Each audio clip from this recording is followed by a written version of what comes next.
Hi, everyone. I was having some keynote issues, so if you at any point can't see what's on the screen, you're missing out.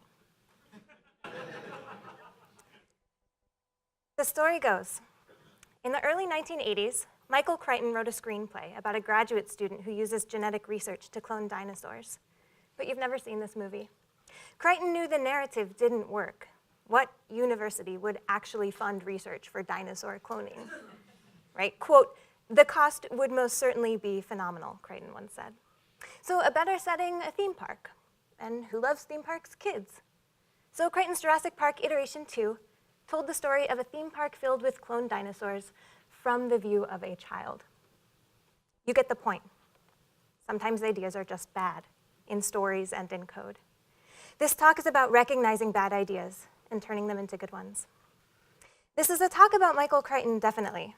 It's a talk about Jurassic Park and the Lost World, and Jurassic Park 3 and Jurassic World 2, and it's a talk about all the other inevitable Jurassic Parks out there to be made, because remember, this is a talk about bad ideas. But it's also a talk about humility. It's a talk about making mistakes, about learning from them, about trying not to make them again, messing up sometimes, and trying even harder. It's a talk about the bad ideas we all have, every one of us, in every position, in every industry. But it's a talk specifically about the bad ideas in technology, and it's a talk especially about the bad ideas in UX, a section of the field where it's just too easy to latch onto a bad idea and to plant it deep at the core of a product. The result of a bad user experience can be a grave financial loss or a gross cultural misunderstanding, or both, or neither. And I say neither because this field is still so new that the result of a bad user experience might not yet be known, and that's alarming. That means our work now is all the more important. And I don't have to tell you all this, right? You're the experts, or at least you're trying to be. You came to little nowhere, Burlington, Vermont, to a UX conference because you believe plainly and completely in the power of a good user experience. I don't have to convince you of that. We're all on the same page. So what can I do? Well, let's get into it. Michael Crichton was born in Chicago, Illinois on October 23rd, 1942. Even at a young age, he was a writer. At 14, he had a column published in the New York Times. Crichton graduated from Harvard in 1964 with a degree in physical anthropology. After a traveling fellowship, a lecturing stint at Cambridge University, and a marriage, his first of 5, Crichton landed back in Massachusetts, this time at Harvard Medical School. During this period, Crichton rediscovered his writing roots. He published 4 novels while enrolled at Harvard Med, though they were all published under pseudonyms, because, as Crichton later told reporter Israel Shanker, he wanted to avoid the all-too-real possibility that future patients would fear a doctor who appeared to prioritize plot points over pain. In fact, Crichton continued into the early 1970s to publish his writing under pseudonyms. Here's a novel he wrote under the pen name John Lange called Binary. I read this book so you don't have to. It's exactly what you would expect. There's something so captivating yet so cheap about popular fiction, right? I'm a former English major, which gives me the credibility to say that, the credibility to criticize a subsection of the literary world. As Crichton himself admitted, my feelings about the Lange books, he said, is that my competition is in-flight movies. One can read the books in an hour and a half and be more satisfactorily amused than watching Doris Day. I write them fast and the reader reads them fast, he said, and I get things off my back. Later, in a 1994 interview, Charlie Rose asked Michael Crichton about this kind of quick work, about his quick energy. What does it mean to you, Charlie Rose asked. And Crichton responded, I've always been very aware, and I think it's necessary to feel this way. You write the book, you do it as well as you can, and it comes out. What happens to it if it sells 1 million copies or if it sells 10,000 copies, that's not to do with you. There are parallels here to our work, definitely. Or I should say, there are parallels here to how we work, but I challenge us in 2017 to ask truly whether there ought not to be. Because I read quotes like this from the 1960s, I write them fast, and the reader reads them fast, and I wonder what the equivalent is today. What technologies we build so quickly and consume so quickly, the technologies that don't even come to mind in the moments we give ourselves specifically to recollect them, because they're just that forgettable. I know I've worked on projects like that, and I'll bet you have too. So what happens when we ship our projects too quickly? When the potential projects that float around in our heads become real ideas too quickly, and suddenly we've already cycled them to production and they're now their own popular fiction in-flight movies because we weren't able to afford ourselves the moments we needed to stop and wonder why. Our industry tells us to fail fast. If we're going to make mistakes, we might as well aim to make them quickly. So, can do, our eager project managers exclaim. Hold on to your butts and let's innovate. Let's risk, let's take chances, let's ship projects. And so we do. Our projects are out there in the real world for real users who have real lives and real problems and real needs. But in this real world, our projects might fail. The lucky failures will be forgettable. The unlucky will be disastrous. But hey, if it's up to Michael Creighton, 1 million copies, 10,000 copies, that's not to do with you. As Dr. Ian Malcolm, played by Jeff Goldblum in the film Jurassic Park, tells the character John Hammond, the mastermind behind the theme park, quote, "I'll tell you the problem with the scientific power you're using here. It didn't require any discipline to attain it. You know, you read what others had done and you took the next step. You stood on the shoulders of geniuses to accomplish something as fast as you could, and before you even knew what you had, you patented it, you packaged it, and slapped it on a plastic lunchbox, and now you're selling it." Hammond jumps in to say, "I don't think you're giving us our due credit. Our scientists have done things which nobody's ever done before." Pardon his bad grammar. Yeah, Malcolm responds, "but your scientists were so preoccupied with whether or not they could, they didn't stop to think if they should." Again, our lucky failures are forgettable.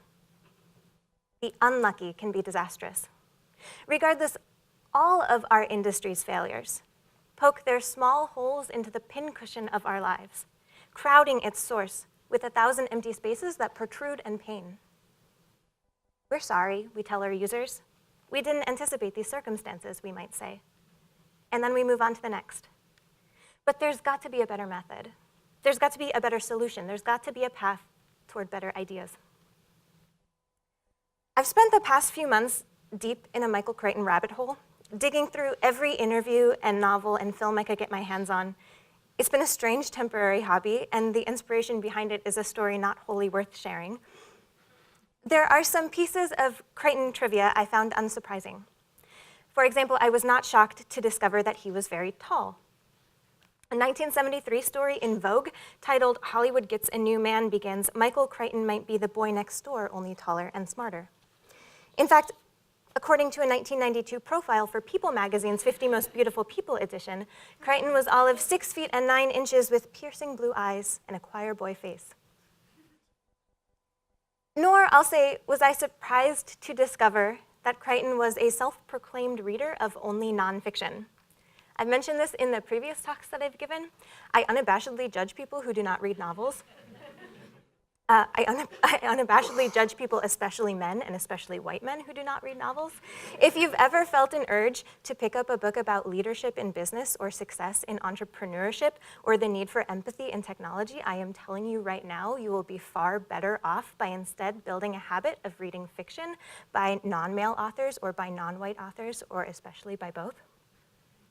That Michael Crichton did not actively seek to immerse himself in the literary worlds of others is not at all striking when you, like me, dig up his old interviews and read his opinions on politics and policies. But that's all tangential. What did surprise me these past few months, again and again, was the focus that Crichton had. For someone who once simultaneously was the name behind the country's most popular book, most popular movie, and most popular television show, I'm still a bit floored by his ability to have shifted context so rapidly and so well. I think where Crichton found success here was in the constraints of each context. For example, his fiction writing was often criticized for its heavy reliance on plot.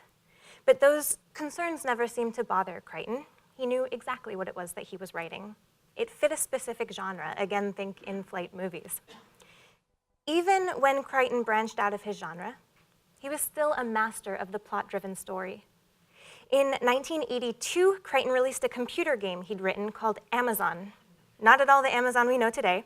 Crichton's Amazon was, according to the Saturday Review, a floppy disk computer game that he'd been working on with a programmer for the past year and a half in experiment in interactive fiction.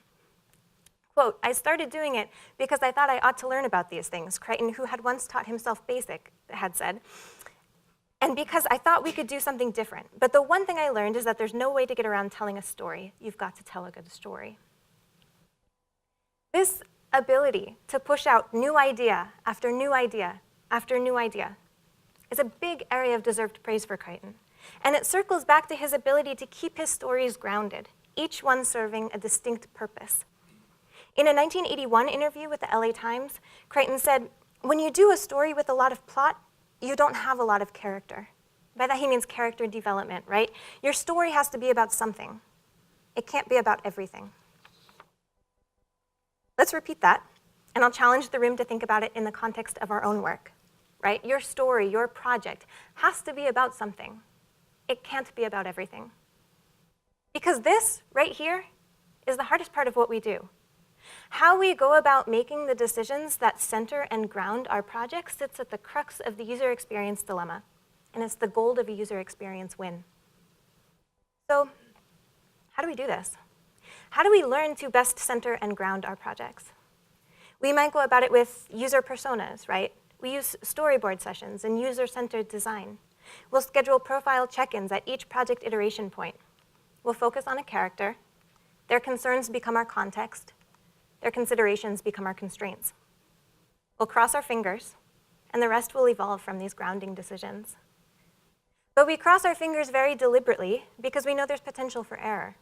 We recognize the flaws in our affording one profile so much weight. Again, in the Vogue article, a conversation with Barbara Rose, Creighton states, "The ways that technology interests me are the ways that it traps you. In terms of technology," he said, "you often can't change your mind. Once you set out on a given course, you can't reverse." Now, Michael Crichton may have had a lot of bad ideas. This is not one of them. Of course, you might not be able to reverse, but you can alter, and this is something we see a lot in technology. Adapting one project and turning it into something new. I mean, take Jurassic Park, for example, right? First it was a screenplay that went nowhere, so then it became a novel. The novel was a hit, so then it became another screenplay, and then another, and another, and another, forever. Along the way, it was the highest grossing film of its time, worldwide. It inspired a ride at Universal Studios. It named the NBA's Toronto team the Raptors. The Jurassic Park Etsy store is filled with things you should never consider buying, like this genuine fossilized amber for $34.60, only one available, 5 stars. But it's also filled with things you definitely should buy, like these Jeff Goldblum socks. It's interesting going back and reading about the process Crichton took to adapt the novel into the screenplay. He said, "What's difficult for me is that in doing a story like this, you do several drafts, which change the story dramatically from one to another. At least that was what happened in this book. So you've rethought it several times, now you have to rethink it again for a movie, and it's just hard to rethink it too many times. It's hard to take the same elements, toss them up in the air, and rearrange them again and again and again." How often do we do this? With our technical decisions, our design decisions, our copy, and our code. How often do we do this with our ideas? And I want to be clear, I don't think there's anything wrong with taking ideas that have worked well in the past and adapting them, molding them to fit the constraints of a new system. In fact, the majority of the time, I think that's a smart thing to do, as long as we're thoughtful about it. I'm the kind of developer who would much rather dive into a legacy code base than open up a blank file. And that's purely because I know that my best ideas form out of existing ones. They're not built from scratch. Now, Michael Crichton did have a lot of bad ideas, but I should own up to something here. Some of his ideas might be bad only because we're deconstructing them in hindsight. Right? For example, I'm not convinced it's entirely fair for me to criticize Creighton for his dated opinions on what it means to be a software developer, though check this out. "Recognize that programmers are strange folk," he said. "They work at home or at night or for sustained periods followed by sustained absences. A 9-to-5 programmer is a contradiction in terms." You all chuckle, but this stereotype is totally problematic. Creighton wrote it in his 1983 book, Electric Life, How to Think About Computers, an ideal beginning for anybody who wants to learn about computers, according to The Economist. According to me, it's not. And I'm not entirely convinced it's fair when so many of Crichton's stories feature female scientists who save the day by solving dense technical problems, for me to shame him for some of his complicated views on women. Quote, "I'm not saying we should go back to the 50s, as if we could. All I'm saying is that it's frivolous to pretend kids don't need to be raised. They do." This is how Creighton responded in a 1999 Playboy interview when asked if women should return to the home. But we can, and now we must, talk about some of his legitimately and objectively bad ideas, and unfortunately there are more than a few. Take, for example, Creighton's 1992 novel, Rising Sun, about a murder in a US office of a Japanese corporation. The novel is known primarily for its controversial portrayals of Japan. In an interview a few years after the book's publication, Creighton was called out on it. Quote, "You were accused of perpetuating the stereotype that Japanese people are devious and inscrutable," the interviewer asked. He responded, "I thought it was an economic book about the behavior of two nations. Race wasn't relevant." This statement is not an outlier. Creighton pushed back again and again and again over the years, denying his own racism and defending himself by talking up his admiration for Japanese culture. This is deeply problematic, and if you take anything away from this talk, please don't let it be the casual references to dinosaurs, please let it be this. Perhaps Crichton's most well-known criticism was his skepticism surrounding climate change. In an interview about his 2004 novel, State of Fear, Creighton was asked about the scientific research that went into the preparation for his book, to which he said, "I talked to a few, actually very few, climate scientists because this is a very, very politicized area and I didn't really want to have anybody influencing me. I thought, I'm an outsider, I'm not sided, I'm a political agnostic, and I think what's valuable is that I have come to my own conclusions here." Let's be clear, when we talk about bad ideas, this is exactly what we're talking about. Creighton continues, "But it was clear in the brief conversations I had with people who were doing the modeling that where we part company is, I think what they're doing is terrific. The climate research is in many ways dazzling, an extraordinarily ambitious undertaking. This is a multi-generational computer modeling activity that's being done, and it's fabulous. It's simply not good enough to set policy on, whereas they of course think it is. That was the essential difference." Now these beliefs didn't come out of nowhere. Like Crichton's long-held racist tendencies, his ideas about climate change burrowed deep.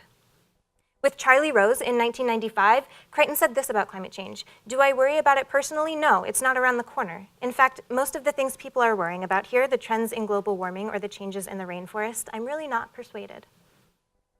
That's a fairy. There's a pattern here, a pattern of stubborn beliefs and neglectful persuasions, a pattern of bad ideas. Even when you're handsome and wealthy and famously successful, you're not immune to them. Especially when you're handsome and wealthy and famously successful, you're not immune to them. So it's easy to give this talk in jest, right? It's been funny these past few months to share with my colleagues and friends and family members that I'm giving a talk at a technology conference and it's all about bad ideas and Michael Crichton. I've received a lot of laughs for that. But it's been complicated because there's a level of editorial criticism I do have to cast upon myself here, right? Michael Crichton is no longer alive. He died of lymphoma in 2008 at the age of 66. He left behind a family. His daughter is my age. Like her, I'd imagine, I too value the fact that my privacy is respected. Like her, I'd imagine, I too would not want a random web developer in Burlington, Vermont to dig up my social media posts and criticize them in front of a live audience on camera to be sealed into the documentation of audience histories and memories and Twitter feeds. Yet here we are, and hear me out. Because deep in my Creighton family rabbit hole excursion, I did find Taylor Creighton's social media posts. And only a few weeks ago, she wrote this.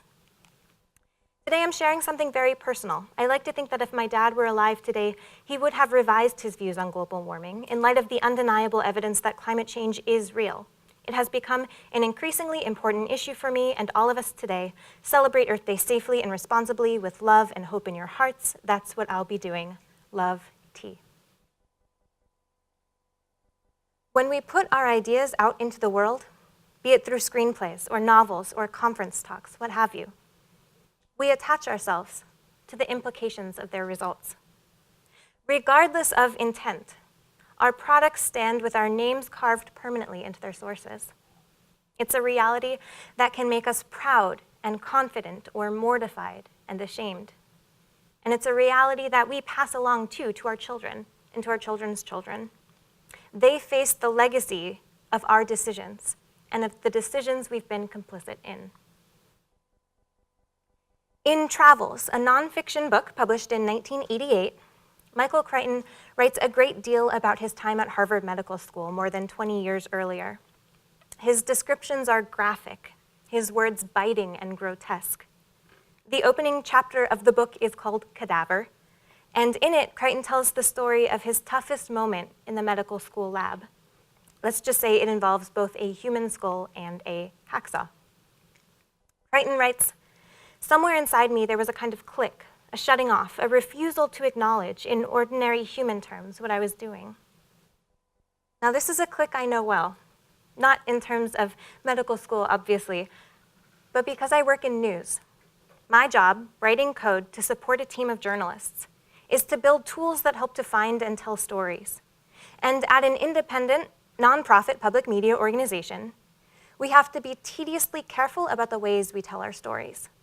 Sometimes it means shutting out my own personal feelings and opinions. Now, I'm explicitly not saying I dismiss them, because any attempt at that would be foolish and impossible. But the sacrifice that good investigative journalists must make centers entirely around an understanding of Crichtons Click. There's got to be some degree of separation. Crichton continues, "I later learned that the shutting off click was essential to becoming a doctor. You could not function if you were overwhelmed by what was happening. I had to find a way to guard against what I felt." Nurses, doctors, surgeons, once they've mastered this click, they get to help people. They get to save lives. They get to provide health and happiness and joy and comfort to their patients and to their patients' friends and families. When journalists master the click, we get the privilege of independence and trust in our communities. Just like that of medical professionals, journalism's click requires a difficult distance. Just like the click of medical professionals, it comes with profound responsibility. Quote, "And still later I learned," Creighton continues, "that the best doctors found a middle position where they were neither overwhelmed by their feelings nor estranged from them. That was the most difficult position of all, and the precise balance, neither too detached nor too caring, was something few learned." I bring all of this up because the easy way to end this talk would be to state that as the people tasked literally with building the internet, we just need to find our click. We need to find that balance between caring too deeply and yet still remaining independent, grounded, skeptical, and disciplined. We're pretty good already at being skeptical. So the easy way to end this talk would be to end with an empathy pitch, right? Want to turn your bad ideas into good ones? Excellent. Empathy will make your projects more accessible. Empathy will make your projects more sustainable. All you need is a little more empathy. Here's the thing, though, about empathy. Nobody knows what it means because nobody's actually talking about how to achieve it. Empathy alone is not a solution, it's a buzzword. And it's a buzzword beloved by our industry because it's a quick fix to a complicated problem. If only empathy was as simple a decision, if only it was a simple decision we could make, right? If only we could wake up every morning and proclaim, "Today I will be more empathetic," and then poof, all is so. But proclamations like this and the myth of their follow-through live only in our fantasies. So the question then becomes, how do we practice empathy? How do we, as engineers, as designers, as managers, as users, how do we actually become more empathetic? On a UX level, it might mean familiarizing ourselves with the technical circumstances of others.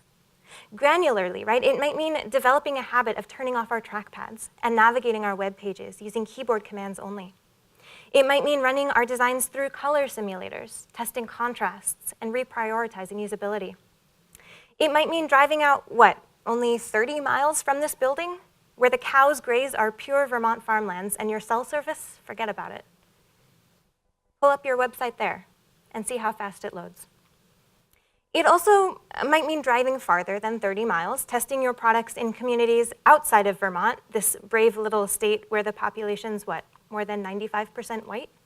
That's not a rounded user group. It's a near homogeneous one. Empathy is a sermon coming from all angles in technology, a prized achievement that all the right people have latched onto for all the right reasons. I want to be clear about that. The promise of empathy is progress. The empathy preach is not a bad idea. It's a very, very good one. It just needs a little clarity. So I'll leave you with this. Our backgrounds equip us to make thoughtful, informed technical decisions. And that's the easy part. Code is very hard, but code remains still the easiest part of what we do. Our computers are tools, and our tools are what we make of them, and they won't do the hard work for us. Now the hard work? Again, in Electric Life, Michael Crichton's Guide to the Personal Computer, he writes, "The computer isn't creative. What good is it to me?" say a lot of my friends who are artists and composers and writers. No, a computer is not creative, nor is a typewriter, a piano, or a paintbrush. Let's take these machines. Let's take our tools seriously. Let's treat them with the respect and responsibility they demand. Let's work to define the practice of empathy. Let's work to practice the joy of creativity. Let's strive for thoughtfulness in all we do, reflect on the decisions we've made in the past, and make some better ones moving forward. Thank you.